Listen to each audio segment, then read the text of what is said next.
Tinggal di kampung, gaya hidup minus dan terbiasa mengerjakan apapun adalah gambaran dari hidup Andi, seorang koki miskin yang sangat jago memasak apa saja. Bahkan di tangan terampilnya, sebatang sekop mampu menari mengaduk menu apa aja, layaknya spatula mahal khas restoran bintang 5. Namun hari itu ada masalah yang tidak pernah Andi bayangkan terjadi. Ya, tanpa pisau andalannya, Andi tiba-tiba tidak bisa memasak hidangan terakhir untuk pesta kepala desa.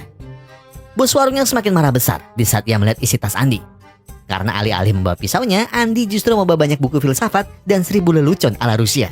Dan itu semua masih ditambah 2 rekan Andi, yang ternyata malah ketahuan mencuri bahan masakan. Bahkan Andi juga tidak habis pikir dengan temannya yang mencuri. Ya Allah, endok. Dan sebagai konsekuensinya, terpaksa hari itu juga bosnya memecat Andi dan 2 temannya. Sebab ia sudah tidak bisa menerima 1 koki bodoh dan 2 pencuri di warungnya.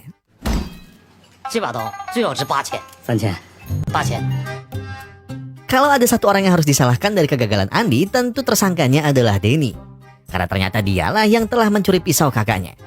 Berbeda dari Andi, adiknya ini justru hanya bisa bermain judi setiap hari. Ya mending kalau jago sih gak apa-apa, cuma ini sering kalah pisau kakaknya ditahan, utang ke mafia kampungnya belum lunas. Ujung-ujungnya malah kabur. Apakah ulahnya cuma sampai situ saja? Sayangnya tidak. Sebab bukannya balik buat bayar utang, Denny justru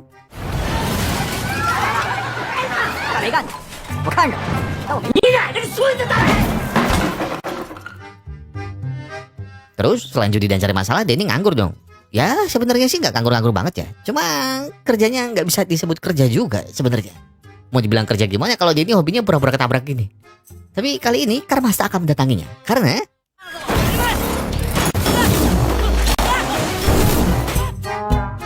ya, senjata makan tuan alias Denny justru jadi korban tukang tipu yang jauh lebih cerdas darinya. Walau Denny berkata tidak menyentuh mobilnya sama sekali, tapi Denny tidak bisa melawan. Saat obat merah di pipinya justru dijadikan bukti kerusakan mobilnya. Daripada wajahnya semakin berantakan, maka tidak ada pilihan selain membayar 2000 yuan pada mereka. Nah, baru sebentar Denny merugi, dia akhirnya mendapat mangsa istimewa. Dari luar, tak mungkin mobil mewah seperti Range Rover adalah penipu. Namun ketika Denny sudah pura-pura terjatuh, tiba-tiba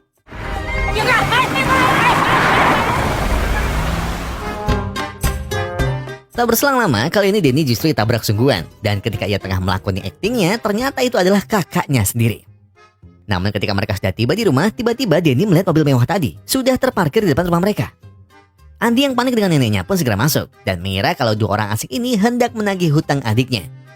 Namun Anda keliru, sebab wanita yang bernama Angel ini tiba-tiba memberikan foto neneknya saat masih muda. Tapi Andi penasaran, apa hubungan Angel dan foto ini? Dan lalu apakah pria ini? 爷爷沈森，他也是我的老板，现在在南湾，想见你一面。 Pikiran Andi masih tidak percaya dengan fakta ini. Sebab setelah puluhan tahun menghilang, mengapa kakeknya baru mengabarinya sekarang? Lalu ajudan kakeknya, Pak Tommy, memberitahu bahwa alasan kakeknya pergi ternyata karena urusan bisnisnya yang berbahaya. Dan saat ini, kakeknya ingin Andi segera terbang ke Beijing. Sebab kakeknya sedang sakit keras. Namun keputusan Andi sudah bulat. Ia tidak mau datang, sebab ia harus menjaga neneknya. Dan detik itu juga, ternyata neneknya justru menyuruh Andi untuk menemui kakeknya. Awalnya, Andi sudah berpesan pada Denny untuk menjaga neneknya selama ia pergi. Ia juga menyuruh Denny untuk mengerjakan hal lain yang lebih bermanfaat. Tapi justru di saat Denny ingin melepas kakaknya, mafia kampungnya tiba-tiba datang mencarinya. Maka daripada nyawanya melayang, Denny pun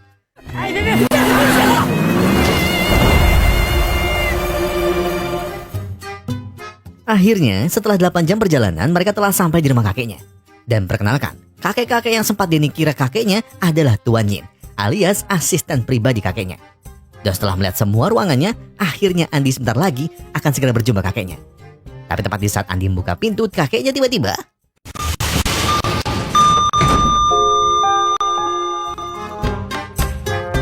di momen berkabung inilah, Andi baru mengerti mengapa kakeknya sengaja meninggalkan keluarganya. Sebab ternyata almarhum adalah seorang pimpinan mafia terbesar di Beijing. Bahkan dari semua tamu yang berbondong-bondong hadir, Andi baru sadar betapa banyaknya gangster yang sangat kehilangan sosok pemimpin seperti kakek Andi. Dan setelah melakukan kewajibannya, saat ini Andi memutuskan kembali untuk membawa abu kakeknya yang akan dikubur di kampungnya. Tapi Denny justru melarangnya, sebab mereka sudah jauh-jauh ke sini, dan mana mungkin tak ada hal lain yang diberikan kakeknya. Tak disangka kali ini, insting kurang ajarnya Denny ada benarnya. Sebab Tuan Yin berkata, kalau kakeknya telah mewariskan seluruh hartanya untuk Andi. Tapi sebaiknya Andi sendiri yang membuka berangkasnya. 干爷爷不是没钱呐，是钱都变成纸了，个十百几。 Benar, tidak salah lagi. Harta warisan kakeknya memang banyak, tapi bukan emas, permata atau properti mewah, melainkan adalah perusahaan bisnis investasi. Namun itu baru bisa Andi peroleh kalau ia bisa mengembalikan siklus keuangan perusahaan kakeknya. Dan masalahnya sekarang, tak sedikit dari para mafia yang merupakan investornya ingin menarik lagi sahamnya. Walau sering bodoh dan ceroboh, tiba-tiba Denny berubah jadi sedikit cerdas. Ketika ia bertanya, bukankah masih ada 2 mafia yang meminjam lebih dari 100 miliar rupiah? Artinya kalau mereka berhasil menagih hutang para mafia itu, mereka bisa mendapat kepercayaan dari para investor mereka, bukan? Dan tebakan Denny memang benar, dan sekilas terlihat mudah. Dan memang syarat itulah yang harus Andi penuhi kalau ia mau mendapat warisan kakeknya. Namun masalahnya mereka harus mempertaruhkan nyawa untuk menagih Tuan Zong dan Teh San. Pertama, Tuan Zong adalah ketua gangster dunia malam yang terkenal keji di seluruh Beijing. Lalu Teh San adalah satu-satunya mafia wanita yang menguasai semua pelabuhan besar di Beijing. Tapi tenang saja, karena kakek Andi sudah menyiapkan video terakhir yang mungkin bisa sedikit membantunya. Melihat itu, Denny tiba-tiba ingin bertanya. 还有 iPad。 Di video itu, kakeknya ingin meminta maaf karena sudah menyulitkan hidup Andi, bahkan setelah ajal menjemputnya. Namun kakeknya juga berkata kalau ia tidak akan memaksa Andi melanjutkan perusahaannya, sebab resiko yang harus Andi hadapi adalah para mafia kejam yang tidak segan-segan menghabisinya. Namun jika Andi bersedia membantunya, maka kakeknya pastikan kalau Andi akan mewarisi semua hartanya. Keesokan harinya, Angel sudah siap mengantar Andi dan Denny kembali ke kampung. Dan Andi sudah memutuskan untuk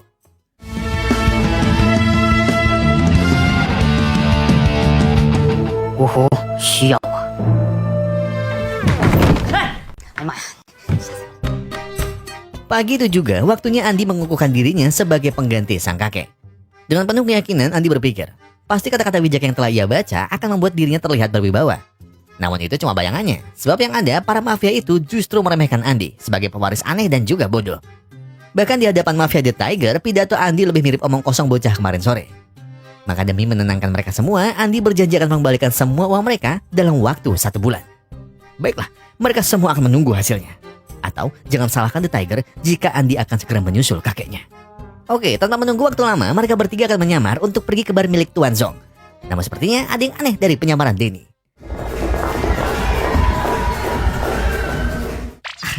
Cuma kelinci ini kayaknya pantas disate aja kayaknya. Oke, nggak apa-apa. Mari kita tinggalkan kelinci berbatang tadi. Karena sekarang Andi harus segera menemui Tuan Zong untuk menagih hutangnya. Namun benar apa yang dikatakan Angel. Untuk mendekati Tuan Zong, Andi tak bisa hanya sekedar berani dan mengatakan siapa dirinya. Sebab belum ada 5 menit Andi menunjukkan surat hutangnya, tiba-tiba...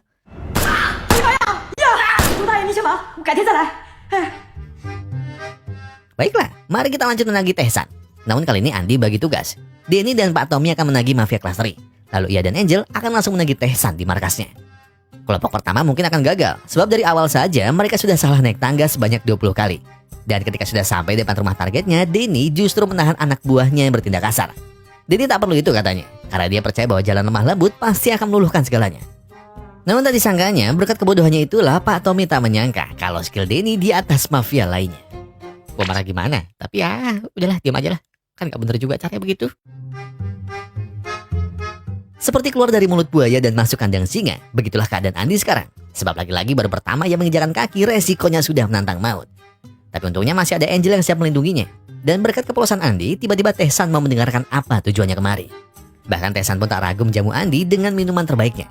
Awalnya Andi tidak berniat minum, karena ia memang sudah tak terbiasa minum just juice seperti ini. Namun karena Teh San mengancam akan memecahkan kepala Andi, maka Andi pun tak punya pilihan lain. Bahkan hingga larut malam sekalipun, Teh San tak akan membiarkan Andi menang.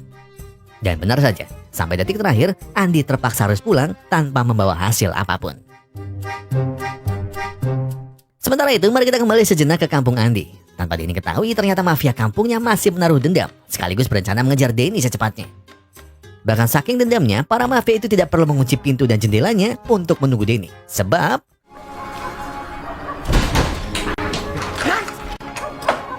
iyalah, wong temboknya masih bolong gede, cocok. Sambil membangun markasnya lagi, kali ini mafia kampung itu telah merekrut mantan napi paling berbahaya seantero Cina. Bahkan mereka tak perlu takut pada siapapun, sebab 4 orang tambahan ini terkenal bisa merobohkan penjara hanya dalam 1 menit. Monggo mas, silakan dicoba. Yang gak salah memang sih, cuma kan mas, Baru dicor Mas, ya Allah, baru dicor. Keesokan harinya, Andi dan timnya masih tak tahu harus melakukan apa demi menaklukkan dua mafia besarnya. Tapi tenang saja, ujar Pak Tommy. Sebab mereka semua diundang ke acara ulang tahun Tuan Zong malam nanti. Dan kali ini mungkin saja ia mau bekerja sama dengan mereka. Di malam itu sebenarnya semua berjalan tanpa gangguan. Namun sampai sekarang Andi masih tidak tahu bagaimana caranya mendapatkan hati Tuan Zong. Maka dari itu ia pun segera menyuruh Denny mendekati targetnya. Sampai tiba-tiba Denny naik ke atas panggung dan berkata kalau malam ini bos mafia terbesar di Beijing alias Andi akan memberikan hadiah ulang tahun super spesial untuk Tuan Zong. Dan Andi pun tahu apa yang harus dia lakukan.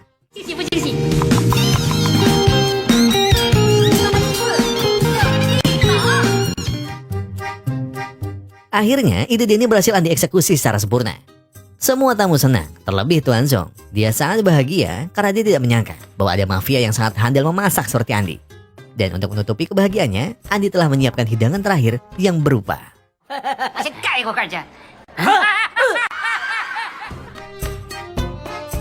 kali ini nasib Andi akan benar-benar habis. Karena pasti Tuan Zong mengira kalau Andi sengaja masak bom itu. Maka demi membersihkan namanya, Andi memilih kembali untuk menyelamatkan Tuan Zong. Dan ternyata rencananya berjalan lancar. Bomnya berhasil ia buang jauh. Dan karena itulah Tuan Zong pun akhirnya mau menjalin kerjasama lagi dengan keluarga Andi. Akhirnya setelah semuanya kembali, Andi tak akan membuang kesempatan lagi. Karena hari ini ia tak akan pulang sebelum menjalin kerjasama dengan Tae-san. Andi sudah tahu bahwa semua nelayan anak buahnya tak akan mau menyerahkan pelabuhan bosnya begitu saja. Maka Andi pun mengambil jalan tengah. Iya, Andi anggap kalau setengah hutang Tae-san sudah lunas. Tapi Tae-san juga harus memberikan setengah pelabuhannya atas nama perusahaan kakeknya. Dan tidak hanya itu, Andi pun akan membantu memasarkan ikan tangkapan mereka ke semua link restoran di seluruh Beijing. Namun, apakah mereka bisa mengirim semua ikan sebanyak ini hanya dengan 3 motor? Jawabannya, bisa. Kenapa? Coba lihat bantuan siapa yang datang.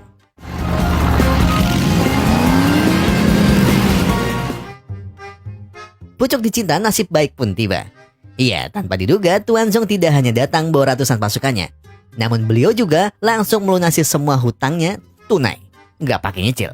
Ibarat sekali dayung 2-3 pulau terlewati. Bukan hanya urusan perusahaan kakeknya yang kembali normal.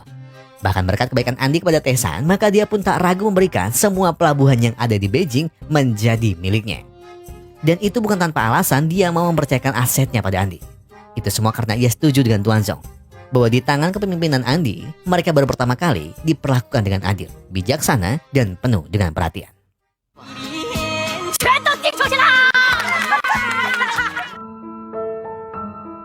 Meski awalnya tampak mustahil, namun ternyata Andi justru berhasil mengembalikan kerajaan bisnis kakeknya, bahkan jadi semakin berkembang seperti sekarang. Tapi, Andi tak mungkin bisa melakukannya tanpa bantuan Angel dan semua orang kepercayaan kakeknya. Sambil merenungi titiknya sekarang, Andi penasaran, kenapa Angel bisa terjun di bisnis mafia seperti ini?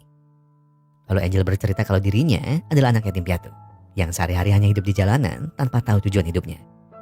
Namun berkat pertolongan kakek Andi, Angel akhirnya bisa hidup lebih layak dan ingin membalas budi sampai hari ini. Lalu apa rencana Andi sekarang? Tanya Angel. Untuk rencananya, Andi berkata bahwa ia akan mengurus perusahaan kakeknya entah sampai kapan. Tapi Andi rasa jika semuanya sudah beres, mungkin ia akan kembali untuk merawat nenek dan membangun kampungnya. Semakin hari, rasanya sudah tak ada lagi yang perlu mereka khawatirkan. Sebab dengan bergabungnya Tuan Zong dan Tae-san, otomatis perusahaan kakek Andi menjadi satu-satunya kerajaan bisnis gangster terbesar di Cina. Dan untuk merayakan kejayaannya, mereka berempat pun menikmati malam demi malam dengan bersenang-senang di hotel terbaik yang ada di Beijing.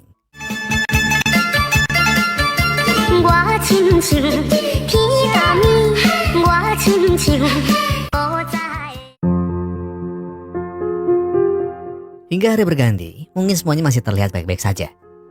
Bahkan di saat Denny terikat di atap pun mereka masih bisa saling tertawa, berpikir bahwa lelucon ini adalah efek mabuk mereka semalam.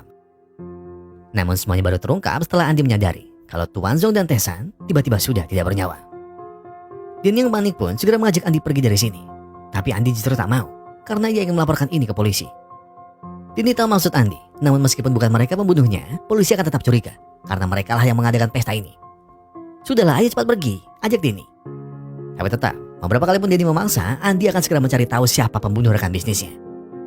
Jika Denny memang ingin pergi, silakan. Namun sampai kapanpun, jangan pernah panggil Andi sebagai kakaknya lagi. Sesaat setelah Andi dan Denny menjadi buronan, mereka berdua pun akhirnya berpisah jalan. Namun setelah Andi memikirkan ulang perkataan adiknya, Andi baru menyadari bahwa ia tidak bisa sembarang melapor ke polisi. Meskipun ia benar dan ingin membalaskan dendam Tuan Zong dan Tesan, tapi ia perlu menyadari bahwa posisinya masih belum aman. Dan sekarang ia perlu mengatur ulang rencananya sambil menunggu bantuan Angel.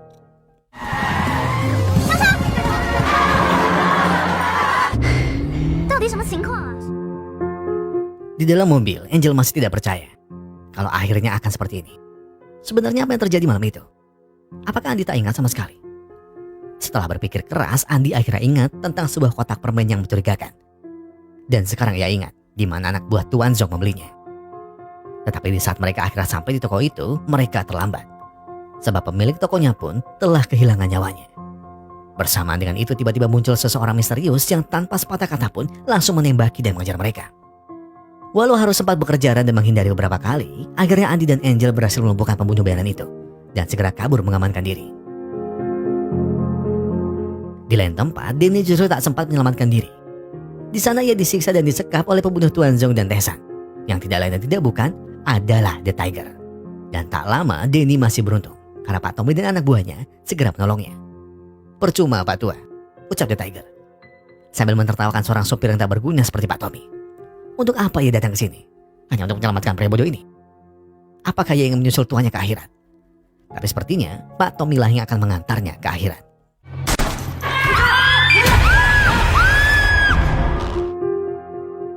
Malam itu juga, Danny pun segera mengabari Andi bahwa dia baik-baik saja. Karena ada Pak Tommy yang telah menyelamatkannya.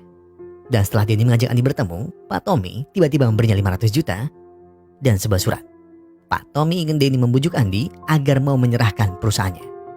Danny tenang saja, sebab ia sudah menyingkirkan orang-orang yang sudah menyusahkan Andi selama ini. Danny yang sudah tahu tentang rencana busuk Pak Tommy pun segera menjemput Andi sebelum semuanya terlambat.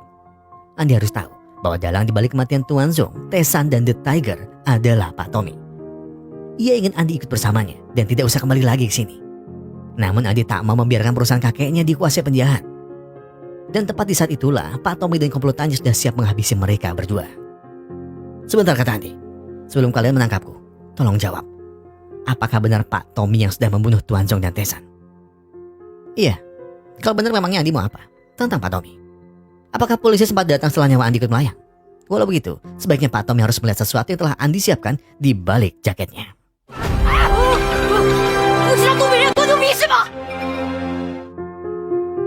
Segera sesudah Andi menggertak mereka, ia hanya ingin menyelamatkan Danny dan berharap semoga Danny tidak perlu bernasib sial sepertinya lagi. Setidaknya kalau Andi tak ada, masih ada Danny yang akan mengurus neneknya. Iya, kali ini Andi sudah tidak lagi peduli apakah ia selamat atau tidak. Dan tepat ketika Andi sedang terjepit, akhirnya Angel datang bersama Tuan Yin untuk menolongnya. Andi pun segera memberitahu bahwa Tommy adalah musuh dalam selimut. Ia ingin menguasai perusahaan dengan cara membunuh rekan bisnisnya sendiri. Jika Tuan Yin perlu bukti, ia sudah mengirim rekaman Pak Tommy ke HP Angel. Sementara Andi mendapat bantuan Tuan Yin, Danny malah bertemu lagi dengan mafia kampungnya.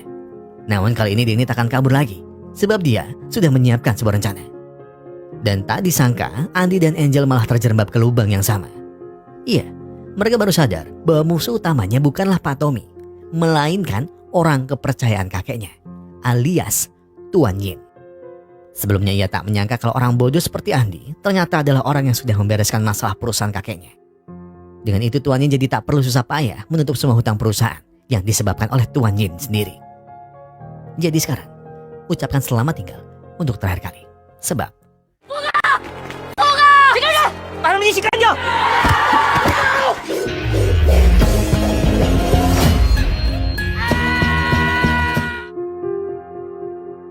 dan benar, inilah rencana Danny. Ia sengaja mengajak mafia kampungnya untuk menolong kakaknya. Dan dengan pisau legendaris peninggalan kakeknya inilah, Andi akan bertarung mati-matian demi nama baik keluarganya. Andi akan melawan sampai ia bisa membuktikan pada semua orang kalau bukan dia dan adiknya yang bersalah. Bahkan sekarang Andi jadi sadar bahwa mereka yang selama ini sudah membantunya adalah mereka juga yang telah menusuk kakeknya dari belakang. Dan tanpa Tuan Yin sangka-sangka, Andi ternyata telah mengirim bukti rekaman itu kepada anak buah Tuan Zong, Tesan, dan juga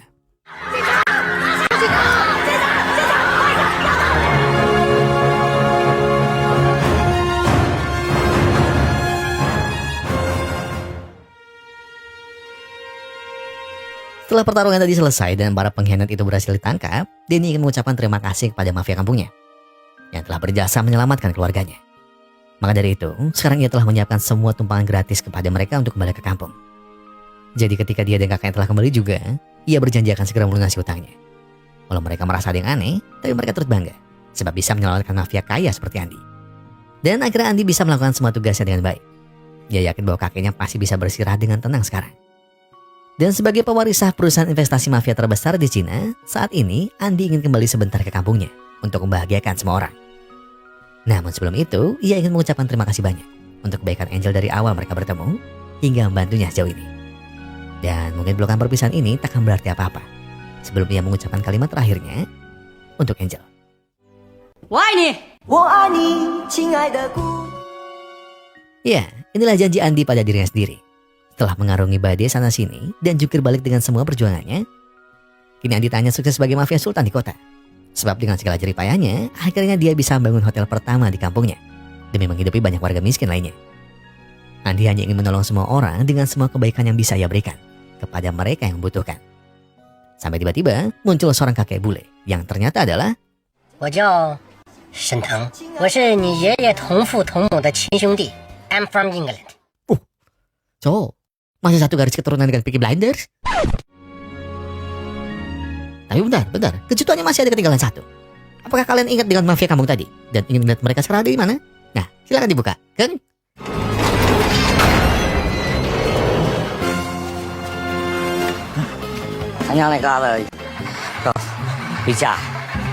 Cocok deh, dikirimnya antar tiga, ding. Dan begitulah yang namanya hidup, ya nggak? Kan kita nggak pernah ada yang tahu. Bahkan di Ading pun Adi masih ketiban rezeki yang aneh bin ajaib. Saya juga pas pertama nonton, ini nggak salah ya? Kok bisa ada saudara kakeknya datang dari Inggris? Tapi itulah yang akhirnya melengkapi kehidupan Andi.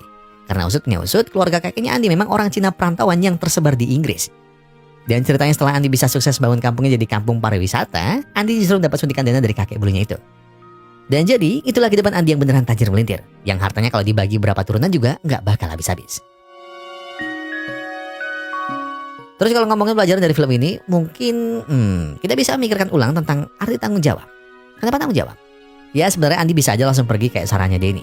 Tapi seandainya dia nggak bertanggung jawab, ya Andi nggak akan bisa mendapat semua berkatnya hingga dia bisa kaya raya kayak sekarang. Saya rasa tanggung jawab juga adalah faktor yang sering banget dilupain seseorang jika dia sudah dipercaya. Jadi buat yang sedang diberikan kepercayaan apapun, saya cuma pesan, tolong dijaga baik-baik. Dan kalaupun kalian ngelakuin salah, jangan sampai bikin kalian menyerah di tengah jalan dan pergi dari tanggung jawab itu. Dan secara nggak langsung, pesan ini juga buat saya sih, buat saya juga kok. Karena nggak bisa dipungkiri, terkadang saya juga bukan pernah lagi ya, luput soal tanggung jawab di hal apapun. Banyak kalau saya ceritakan. Ya entah itu di keluarga, entah itu di pekerjaan, atau di relasi, bahkan ya banyak lah. Saya pun juga, ya maksudnya semua kata-kata ini sebagai pengingat buat diri saya sendiri juga. Dan saya perlahan-lahan juga sadar, dan saya jadi tahu kelemahan apa yang harus saya perbaiki. Dan kuncinya adalah jangan pernah lupa kalau tanggung jawabmu adalah tentang kepercayaan orang lain. Sebab kamu tidak akan diberikan tanggung jawab yang lebih besar kalau di hal kecil saja kamu melalaikannya. Saya Gogondan Segenap Tim Musra Glory mengucapkan terima kasih. Terima kasih buat yang sudah menonton video ini sampai habis. Terima kasih buat yang sudah memberikan like. Terima kasih buat yang sudah subscribe, memberikan komentar, terus juga mencet tombol lonceng sampai lupa. Iya, pokoknya terima kasih. Terima kasih buat kalian semua. Karena apapun yang kalian lakukan itu sudah sangat bantu channel ini berkembang sampai hari ini. Dan sebagai penutup saya bilang ke kalian semua, kalau kalian lagi banyak masalah itu berat banget, jangan tenang. Nggak perlu buru-buru, nggak perlu nyusu-nyusu. Selesaikan semua dengan paling dingin. Ya sekarang tarik napas. Buang. Tinggal kopinya, ambil gorengnya dan